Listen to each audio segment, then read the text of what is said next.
जी नमस्कार, मैं हूं प्रज्ञा रश्मि और स्वागत है आप सभी का हमारे YouTube चैनल हिंदी ज्ञान वाहिनी पर। मुंशी प्रेमचंद की सर्वश्रेष्ठ कहानियों की श्रृंखला में आज हम लेकर के आए हैं उनकी अगली कहानी प्रेरणा। तो आइए सुनते हैं कहानी प्रेरणा। मेरी कक्षा में सूर्य प्रकाश से ज़्यादा उद्यमी कोई लड़का न था, बल्कि यूँ कहूँ कि अध्यापन काल के 10 वर्षों में मुझे ऐसी विषम प्रकृति से के शिष्य से साबका न पड़ा था। कपट क्रीड़ा में तो उसकी जान बसती थी। अध्यापकों को उल्लू बनाने और चिढ़ाने, उद्योगी बालकों को छेड़ने और रुलाने में ही उसे परम आनंद आता था। ऐसे ऐसे षड्यंत्र रचता, ऐसे ऐसे फंदे डालता, ऐसे ऐसे बंधन बांधता कि देखकर आश्चर्य होता था। गिरोहबंदी में अभ्यस्त था। खुदाई फौजदारों की एक फौज बना ली थी और उसके आतंक से शाला पर शासन करता था। मुख्य अधिष्ठाता की आज्ञा टल जाए, मगर क्या मजाल कि कोई उसके हुक्म की अवज्ञा कर सके। स्कूल के चपरासी और अर्दली भी उससे थर थर कांपते थे। इंस्पेक्टर का मुआयना होने वाला था। मुख्य अधिष्ठाता ने हुक्म दिया कि लड़के निर्दिष्ट समय से आधा घंटा पहले आ जाएं। मतलब यह था कि लड़कों को मुआयने के बारे में कुछ जरूरी बातें बता दी जाएं, मगर 10 बज गए, इंस्पेक्टर साहब आकर बैठ भी गए और मदरसे में एक भी लड़का नहीं। 11 बजे सब छात्र इस तरह निकल पड़े जैसे कोई पिंजरा खोल दिया गया हो।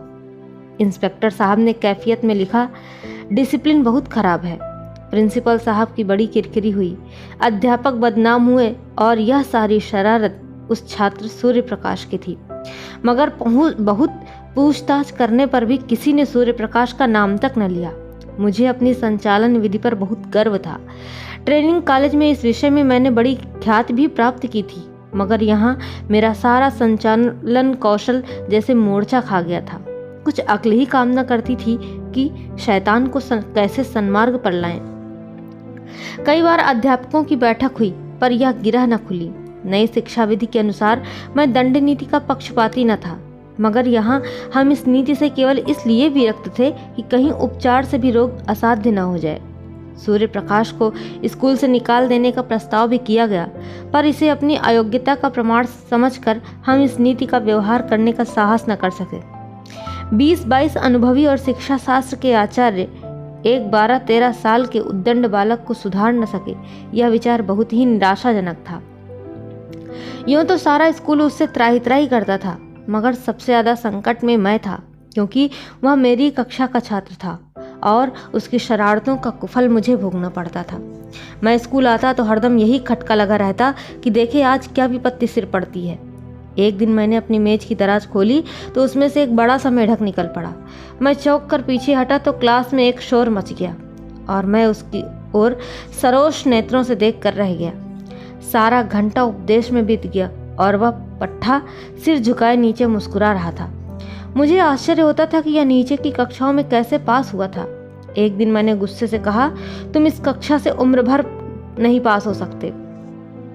सूर्य प्रकाश ने उसी अविचल भाव से कहा, आप मेरे पास होने की चिंता न करें, मैं हमेशा पास हुआ हूं और अब की भी हूंगा। असंभव संभव हो जाएगा। मैं आश्चर्य से उसका मुंह देखने लगा। ज़हीन से भी ज़हीन लड़का भी अपनी सफलता का दावा इतने निर्विवाद रूप से न कर सकता था। मैंने सोचा वह प्रश्न पत्र उड़ा लेता होगा। मैंने प्रतिज्ञा की, अब की इसकी एक चाल भी न चलने दूंगा। देखूं तो कितने दिन इस कक्षा में पड़ा रहता है, अपने आप घबरा कर निकल जाएगा। वार्षिक परीक्षा के अवसर पर मैंने असाधारण देखभाल से काम किया, मगर जब सूर्य प्रकाश का उत्तर पत्र देखा तो मेरे विस्मय की सीमा न रही। मेरे 2 पर्चे थे, दोनों ही में उसके नंबर कक्षा में सबसे अधिक थे। मुझे खूब मालूम था कि वह मेरे किसी पर्चे का कोई प्रश्न भी हल नहीं कर सकता। मैं इसे सिद्ध कर सकता था, मगर उसके उत्तर पत्रों को क्या करता। लिपि में इतना भेद न था जो कोई संदेह उत्पन्न कर सकता। मैंने प्रिंसिपल से कहा तो वह भी चकरा गए, मगर उन्हें भी जानबूझकर मक्खी निगलनी पड़ी। मैं कदाचित स्वभाव से ही निराशावादी हूँ। अन्य अध्यापकों को मैं सूर्य प्रकाश के विषय में जरा भी चिंतित न पाता था, मानो ऐसे लड़कों का स्कूल में आना कोई नई बात नहीं। मगर मेरे लिए वह एक विकट रहस्य था। अगर यही ढंग रहे तो एक दिन या तो जेल में होगा या फिर पागल खाने में। खैर, उसी साल मेरा तबादला हो गया। यद्यपि यहाँ की जलवायु मेरे अनुकूल थी। प्रिंसिपल और अन्य अध्यापकों से मैत्री हो गई थी। मगर मैं अपने तबादले से खुश हुआ, क्योंकि सूर्य प्रकाश मेरे मार्ग का कांटा न रहेगा। लड़कों ने मुझे विदाई की दावत दी और सब के सब स्टेशन तक पहुंचाने आए। उस वक्त सभी लड़कों के आंखों में आंसू भरे हुए थे। मैं भी अपने आंसुओं को न रोक सका। सहसा मेरी निगाह सूर्य प्रकाश पर पड़ी, जो सबसे पीछे लज्जित खड़ा था। मुझे ऐसा मालूम हुआ कि उसकी आंखें भी भीगी थी। मेरा जी बार बार चाहता था कि चलते चलते उससे 2-4 बातें कर लूं। शायद वह भी मुझसे कुछ कहना चाहता था, मगर ना मैंने पहले बातें की न उसने। हालांकि मुझे बहुत दिनों तक इसका खेद रहा। उसकी झिझक तो क्षमा के योग्य थी, पर मेरा अवरोध अक्षम्य था। संभव था उस करुणा और ग्लानि की दशा में मेरी 2-4 निष्कपट बातें उसके दिल पर असर कर जाती, मगर इन्हीं खोए हुए अवसरों का नाम तो जीवन है। गाड़ी मंद गति से चली। लड़के कई कदम तक उसके साथ दौड़े। मैं खिड़की के बाहर सिर निकाले खड़ा था। कुछ देर मुझे उनके हिलते हुए रुमाल नजर आए, फिर वे रेखाएं आकाश में विलीन हो गई, मगर एक अल्पकाय मूर्ति अब भी प्लेटफार्म पर खड़ी थी। मैंने अनुमान किया वह सूर्य प्रकाश है। उस समय मेरा हृदय किसी विकल कैदी की भांति घृणा, मालिन्य और उदासीनता के बंधनों को तोड़ तोड़ कर उसके गले मिलने के लिए तड़प उठा। खैर, नए स्थान की नई चिंताओं ने मुझे बहुत जल्द अपनी ओर आकर्षित कर लिया। पिछले दिनों की एक याद हसरत बनकर रह गई। ना किसी का कोई खत आया, ना मैंने कोई खत लिखा। शायद दुनिया का यही दस्तूर है। वर्षा के बाद वर्षा की हरियाली कितने दिनों तक रहती है। संयोग से मुझे इंग्लैंड में विद्याभ्यास करने का अवसर मिल गया। वहाँ 3 साल लग गए। वहाँ से लौटा तो एक कॉलेज का प्रिंसिपल बना दिया गया। यह सिद्ध मेरे लिए बिल्कुल आशातीत थी। मेरी भावना स्वप्न में भी इतनी दूर न उड़ी थी, किंतु पदलिप्सा अब किसी और भी ऊंची डाली पर आश्रय लेना चाहती थी। शिक्षा मंत्री से रब्त जब्त पैदा किया। मंत्री महोदय मुझ पर बड़ी कृपा रखते थे, मगर वास्तव में शिक्षा के मौलिक सिद्धांतों का उन्हें ज्ञान न था। मुझे पाकर उन्होंने सारा भार मेरे ऊपर डाल दिया। घोड़े पर वह सवार थे, लगाम मेरे हाथ में थी। फल ये हुआ कि उनके राजनीतिक विपक्षियों से मेरा विरोध हो गया। मुझ पर जा बेजा आक्रमण होने लगे। मैं सिद्धांत रूप से अनिवार्य शिक्षा का विरोधी हूँ। मेरा विचार है कि हर एक मनुष्य की उन विषयों में ज्यादा स्वाधीनता होनी चाहिए जिनका उससे निज का संबंध है। मेरा विचार है कि यूरोप में अनिवार्य शिक्षा की जरूरत है, भारत में नहीं। भौतिकता पश्चिमी सभ्यता का मूल तत्व है। वहाँ किसी काम की प्रेरणा आर्थिक लाभ के आधार पर होती है। जिंदगी की जरूरत ज्यादा है, इसलिए जीवन संग्राम भी अधिक भीषण है। माता पिता भोग के दास होकर बच्चों को जल्द से जल्द कुछ कमाने पर मजबूर करते हैं, इसकी जगह कि वह मद का त्याग करके 1 शिलिंग रोज की बचत कर ले। वे अपने कमसिन बच्चे को 1 शिलिंग की मजदूरी करने के लिए दबाएंगे। भारतीय जीवन में सात्विक सरलता है। हम उस वक्त तक अपने बच्चों से मजदूरी नहीं कराते जब तक कि परिस्थिति हमें विवश न कर दे। दरिद्र से दरिद्र हिंदुस्तानी मजदूर भी शिक्षा के उपकारों का कायल है। उसके मन में यह अभिलाषा होती है कि मेरा बच्चा 4 अक्षर पढ़ जाए, इसलिए नहीं कि उसे कोई अधिकार मिलेगा, बल्कि केवल इसलिए कि विद्या मानवीय शील का एक श्रृंगार है। अगर यह जानकर भी वह अपने बच्चे को मदरसे नहीं भेजता तो समझ लेना चाहिए कि वह मजबूर है। ऐसी दशा में उस पर कानून का प्रहार करना मेरी दृष्टि में न्याय संगत नहीं है। इसके सिवाय मेरे विचार में अभी हमारे देश में योग्य शिक्षकों का अभाव है। अर्ध शिक्षित और अल्प वेतन पाने वाले अध्यापकों से आप ये आशा नहीं रख सकते कि वह कोई ऊंचा आदर्श अपने सामने रख सकें। अधिक से अधिक इतना ही होगा कि 4-5 वर्ष में बालक को अक्षर ज्ञान हो जाएगा। मैं इसे पर्वत खोदकर चुईया निकालने के तुल्य समझता हूँ।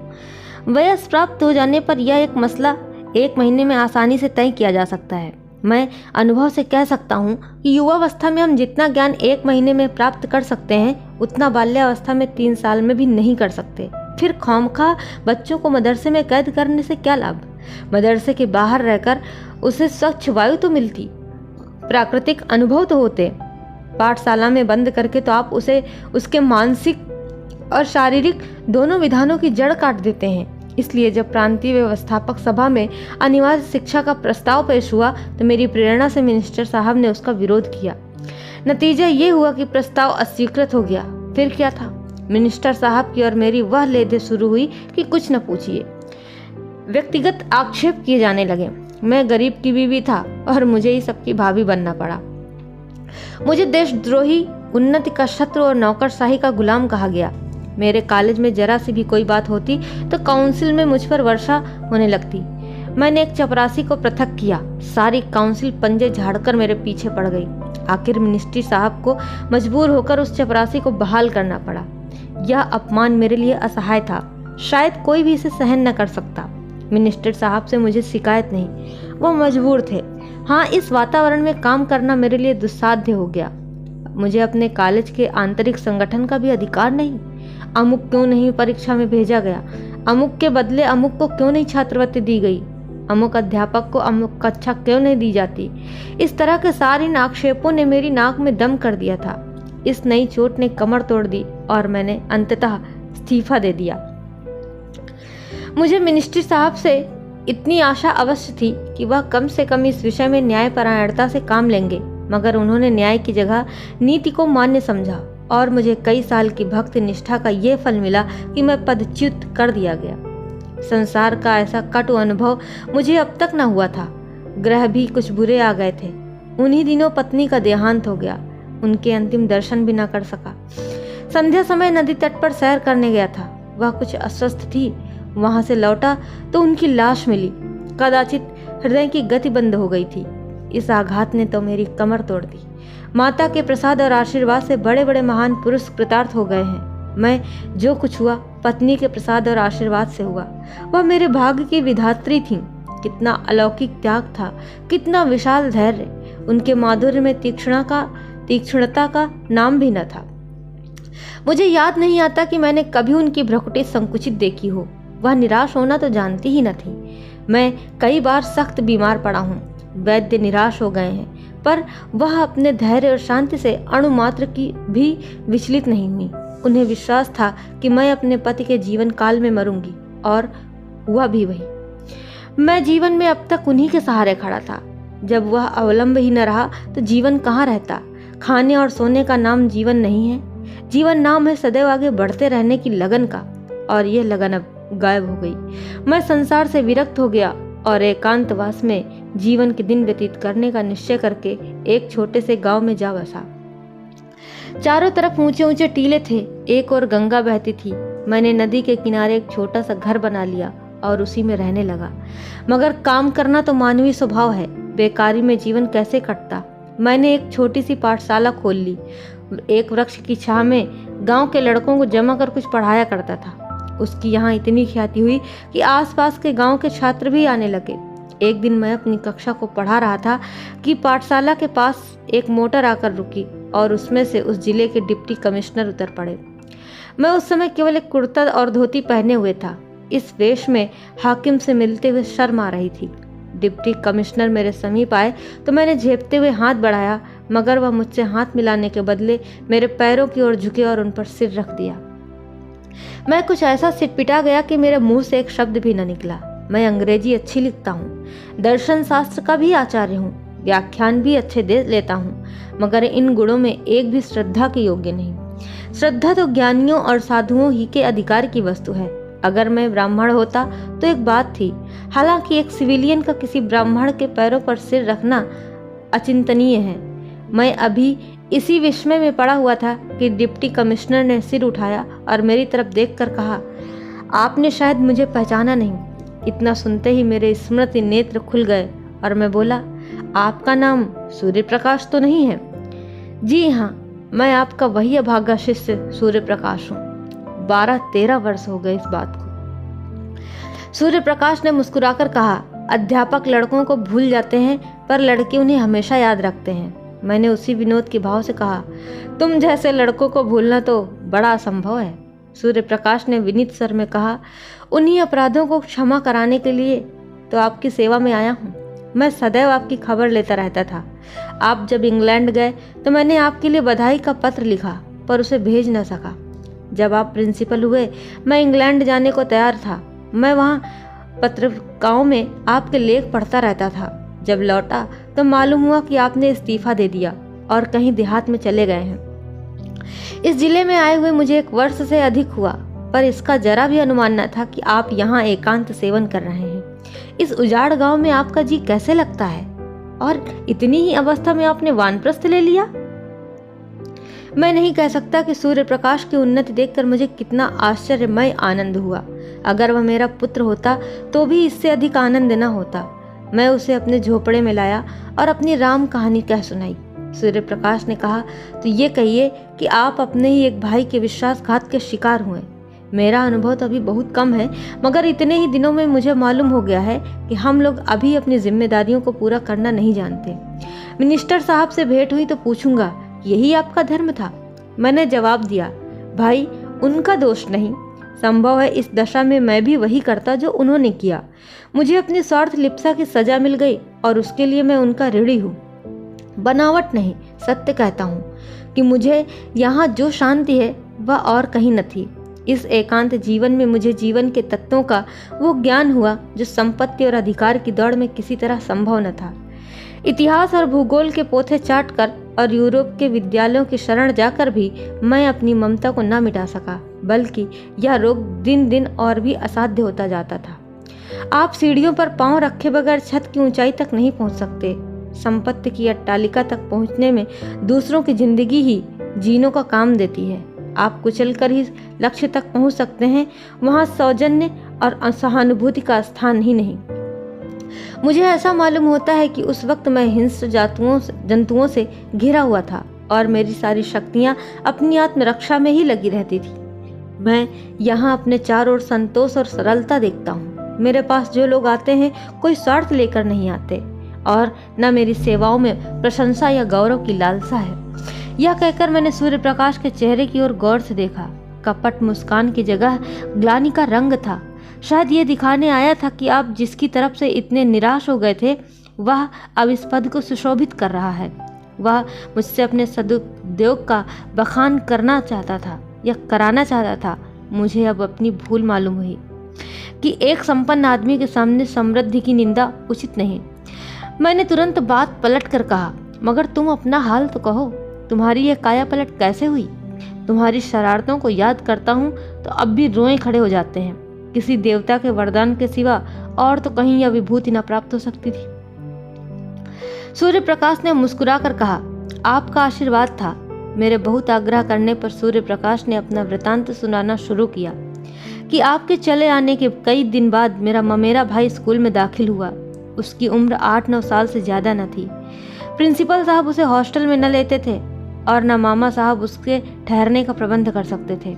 उन्हें इस संकट में देखकर मैंने प्रिंसिपल साहब से कहा, उसे मेरे कमरे में ठहरा दीजिए। प्रिंसिपल साहब ने इसे नियम विरुद्ध बताया। इस पर मैंने बिगड़कर उसी दिन हॉस्टल छोड़ दिया और एक किराए का मकान लेकर मोहन के साथ रहने लगा। उसकी माँ कई साल पहले मर चुकी थी।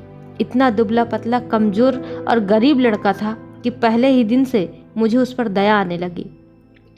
कभी उसके सिर में दर्द होता, कभी ज्वर हो जाता। आए दिन कोई न कोई बीमारी खड़ी रहती थी। इधर सांझ हुई और झपकियां आने लगी। बड़ी मुश्किल से भोजन करने उठता। दिन चढ़े तक सोया करता और जब तक मैं गोद में उठाकर बिठा न देता उठने का नाम न लेता। रात को बहुधा चौंक कर मेरी चारपाई पर आ जाता, मेरे गले से लिपट कर सोता। मुझे उस पर कभी क्रोध न आता। कह नहीं सकता क्यों मुझे उससे प्रेम हो गया। मैं जहाँ पहले 9 बजे सोकर उठता था, अब तड़के उठ बैठता और उसके लिए दूध गर्म करता, फिर उसे उठाकर हाथ मुँह धुलाता और नाश्ता कराता। उसके स्वास्थ्य के विचार से नित्य वायु सेवन को ले जाता। मैं जो कभी किताब लेकर न बैठता था उसे घंटों पढ़ाया करता। मुझे अपने दायित्व का इतना ज्ञान कैसे हो गया, इसका मुझे स्वयं आश्चर्य है। उसे कोई शिकायत हो जाती तो मेरे प्राण नखों में समा जाते। डॉक्टर के पास दौड़ता, दवाएं लाता और मोहन की खुशामद करके दवा पिलाता। सदैव यह चिंता लगी रहती कि कोई बात उसकी इच्छा के विरुद्ध न हो जाए। इस बेचारे का यहाँ मेरे सिवा दूसरा कौन है? मेरे चंचल मित्रों में से कोई उसे चिढ़ाता या छेड़ता तो मेरी त्योरियां बदल जाती थी। कई लड़के तो मुझे बूढ़ी दाई कहकर चिढ़ाते थे, पर मैं हंसकर टाल देता था। मैं उसके सामने एक अनुचित शब्द भी मुंह से न निकालता। ये शंका होती कि कहीं मेरी देखा देखी यह भी खराब न हो जाए। मैं उसके सामने इस तरह रहना चाहता था कि वह मुझे अपना आदर्श समझे और इसके लिए यह मानी हुई बात थी कि मैं अपना चरित्र सुधारूं। वह मेरा 9 बजे सोकर उठना, 12 बजे तक मटर गश्ती करना, नई नई शरारतों के मंसूबे बांधना और अध्यापकों की आंख बचाकर स्कूल से उड़ जाना, सब अपने आप ही जाता रहा। स्वास्थ्य और चरित्र पालन के सिद्धांतों का मैं शत्रु था, पर अब मुझसे बढ़कर उन नियमों का रक्षक दूसरा न था। मैं ईश्वर का उपहास किया करता, मगर अब पक्का आस्तिक हो गया था। वह बड़े सरल भाव से पूछता, परमात्मा सब जगह रहते हैं तो मेरे पास भी रहते होंगे? इस प्रश्न का मजाक उड़ाना मेरे लिए असंभव था। मैं कहता, हाँ, परमात्मा तुम्हारे, हमारे सबके पास रहते हैं और हमारी रक्षा करते हैं। यह आश्वासन पाकर उसके चेहरा आनंद से खिल उठता था। कदाचित वह परमात्मा की सत्ता का अनुभव करने लगा था। साल ही भर में मोहन कुछ से कुछ हो गया। मामा साहब दोबारा आए तो उसे देखकर चकित हो गए। आंखों में आंसू भर कर बोले, बेटा, तुमने इसको जिला लिया, नहीं तो मैं तो निराश हो चुका था। इसका पुनीत फल ईश्वर तुम्हें देंगे, जरूर देंगे। इसकी माँ स्वर्ग में बैठी हुई तुम्हें आशीर्वाद दे रही है। सूर्य प्रकाश की आंखें उस वक्त भी सजल हो गई थी। मैंने पूछा, मोहन भी तुम्हें बहुत प्यार करता होगा? सूर्य प्रकाश के सजल नेत्रों में हसरत से भरा हुआ आनंद चमक उठा। बोला, वह मुझे एक मिनट के लिए भी न छोड़ता था। मेरे साथ बैठता, मेरे साथ खाता, मेरे साथ सोता। मैं ही उसका सब कुछ था। वह संसार में नहीं है, मगर मेरे लिए वह अब भी उसी तरह जीता जागता है। मैं जो कुछ हूँ उसी का बनाया हुआ हूँ। अगर वह दैवी विधान की भांति मेरा पथ प्रदर्शक न बन जाता तो शायद आज मैं किसी जेल में पड़ा होता। एक दिन मैंने कह दिया था, अगर तुम रोज नहा न लिया करोगे तो मैं तुमसे न बोलूँगा। नहाने से वह न जाने क्यों जी चुराता था। मेरी इस धमकी का फल यह हुआ कि वह नित्य प्रातः काल नहाने लगा। कितनी ही सर्दी क्यों न हो, कितनी ही ठंडी हवा चले, लेकिन वह स्नान अवश्य करता था। देखता रहता था मैं किस बात से खुश होता हूँ। एक दिन मैं कई मित्रों के साथ थिएटर देखने चला गया। ताकीद कर गया था कि तुम खाकर सो रहना। 3 बजे रात को लौटा तो देखा कि वह बैठा हुआ है। मैंने पूछा, तुम सोए नहीं? तो बोला, नींद नहीं आई। उस दिन से मैंने थिएटर जाने का नाम न लिया। बच्चों में प्यार की जो एक भूख होती है, दूध, मिठाई और खिलौने से भी ज्यादा मादक, जो माँ की गोद के सामने संसार की निधि की भी परवाह नहीं करती, मोहन की वह भूख कभी संतुष्ट न होती थी। पहाड़ों से टकराने वाली सारस की आवाज की तरह वह सदैव उसकी नसों में गूंजा करती थी। जैसे भूमि पर फैली हुई लता कोई सहारा पाते ही उससे चिपट जाती है, वही हाल मोहन का था। वह मुझसे ऐसा चिपट गया था कि पृथक किया जाता तो उसकी कोमल बेल के टुकड़े टुकड़े हो जाते। वह मेरे साथ 3 साल रहा और तब मेरे जीवन में प्रकाश की एक रेखा डालकर अंधकार में विलीन हो गया। उस जीर्ण काया में कैसे कैसे अरमान भरे हुए थे।